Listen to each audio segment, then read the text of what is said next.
Hello everyone, welcome to Shubhra's cookbook. আশা করি সবাই ভালো আছেন।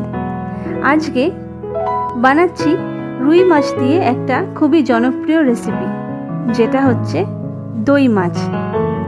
সবার চেনা জানা রেসিপি, আমি বানাচ্ছি আমার মতন করে, খুবই সহজভাবে আর খুব তাড়াতাড়ি এই মাছের রেসিপিটা বানিয়ে নেওয়া যায়।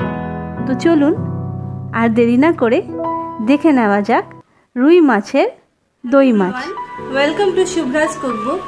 আমি শুভ্রা, আপনাদের স্বাগত জানাই। চলে এসেছি আজ আবার একটা নতুন রেসিপি নিয়ে। আশা করি আপনাদের ভালো লাগবে।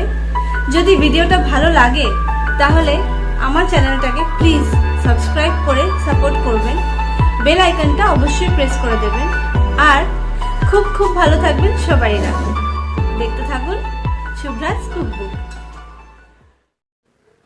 দই মাছ বানানোর জন্য আমি 6 পিসের মতন রুই মাছ নিয়ে নিয়েছি, আর টক দই নিয়েছি 5 টেবিল চামচ। মাছের পিসগুলোকে খুব ভালো করে ধুয়ে একদম সামান্য হলুদ আর আন্দাজ মতো নুন দিয়ে ভালো করে এপিট ওপিট মাখিয়ে 15 মিনিটের মতন রেখে দিতে হবে।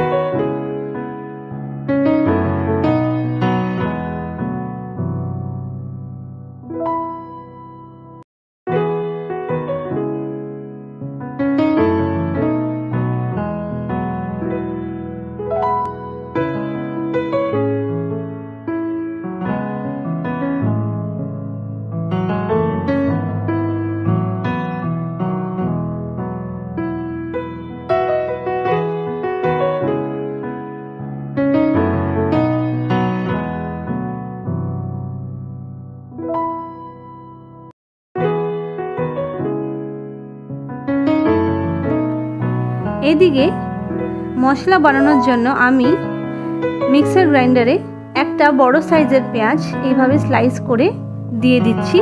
এতে দিয়ে দেব 1/2 ইঞ্চির মতন আদা, এরমভাবে পাতলা পাতলা স্লাইস করে নিয়েছি 4টা রসুনের কোয়া, আর দিয়ে দিচ্ছি 2টো ছোট কাঁচা লঙ্কা। ঝালটা আপনারা আপনাদের আন্দাজ মতন দেবেন। এবার টক দইয়ের মধ্যে আমি কিছু মশলা অ্যাড করব। 1 চামচের মতন জিরা গুঁড়ো, 1 চামচের মতন কাশ্মীরি লাল লঙ্কার গুঁড়ো, আর স্বাদ মতো নুন। এই সব কিছু দিয়ে খুব ভালো করে টক দইটা ফেটিয়ে নিতে হবে।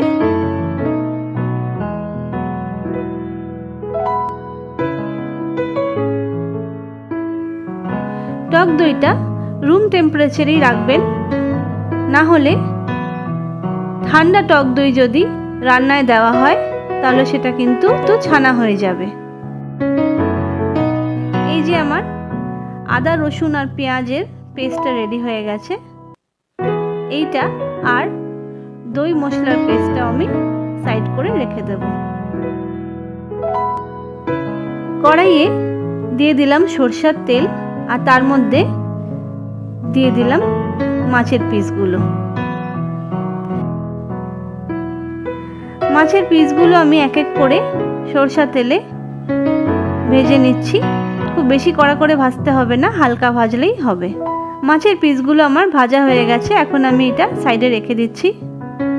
কড়াইয়ে আরও অল্প একটু সরষের তেল দিয়ে আমি এর মধ্যে দিয়ে দেব গোটা গরম মশলা, যার মধ্যে আছে একটা দারচিনি, 2-3টে লবঙ্গ আর একটা ছোট এলাচ। একটু নেড়ে চেড়ে এর মধ্যে আমি দিয়ে দেব পেঁয়াজ আদা রসুন কাঁচা লঙ্কা বাটার পেস্টটা।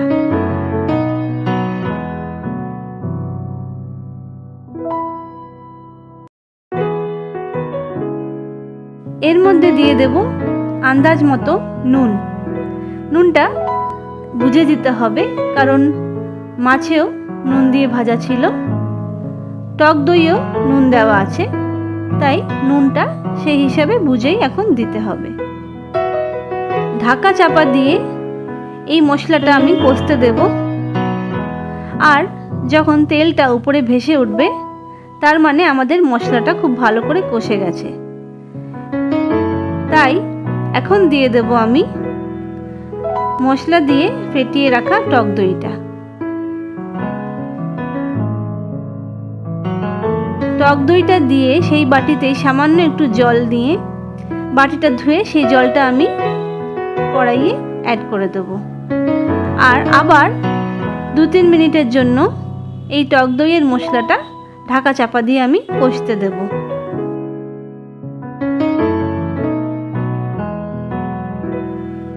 তেল উপরে ভেসে উঠেছে। এই সময় আমি টক দইয়ের টক ভাবটা ব্যালেন্স করার জন্য সামান্য একটু চিনি দিচ্ছি, ওই 1 চামচের হাফ চামচের মতন চিনি। এটা কিন্তু অপশনাল, আপনারা চাইলে নাও দিতে পারেন, কিন্তু আমার মনে হয় এটা দিলে স্বাদটা আরও একটু ভালো লাগবে।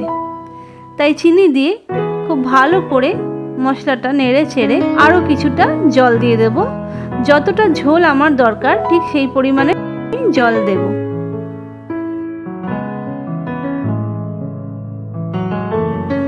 জলটা দিয়ে ঢাকা চাপা দিয়ে দেব। আর জলটা ফুটে উঠলে মাছের পিসগুলো আমি অ্যাড করে দেব। জল ফুটে উঠেছে, এবার আমি এক এক করে মাছের পিসগুলো এর মধ্যে দিয়ে দিলাম। 2 মিনিট ঢেকে রাখার পর আমি আবার এক এক করে পিসগুলোকে উল্টে পাল্টে দেব। তারপরে আবার 2 মিনিট ঢাকা চাপা দিয়ে দেব। নামানোর আগে দিয়ে দেব 1 ছোট চামচের মতন ঘি আর ছোট চামচের 1 চামচ গরম মশলা দিয়ে ফ্লেমটা বাড়িয়ে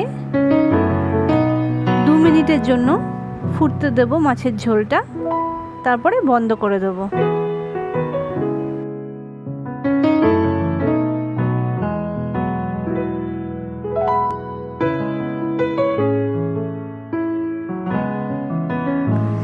ব্যাস হয়ে গেল দই মাছ রেডি। খুবই তাড়াতাড়ি আর সহজভাবে এই রান্নাটা করা যায়, আর খেতে জাস্ট দুর্দান্ত লাগে। আশা করি আপনাদের ভালো লেগে থাকবে আমার এই রেসিপি। যদি ভালো লাগে অবশ্যই কমেন্ট বক্সে জানাবেন। খুব ভালো থাকবেন সবাইরা। আমার চ্যানেলটাকে সাবস্ক্রাইব করে সাপোর্ট করবেন আর দেখতে থাকবেন Shubhra's cookbook. Thanks for watching my video.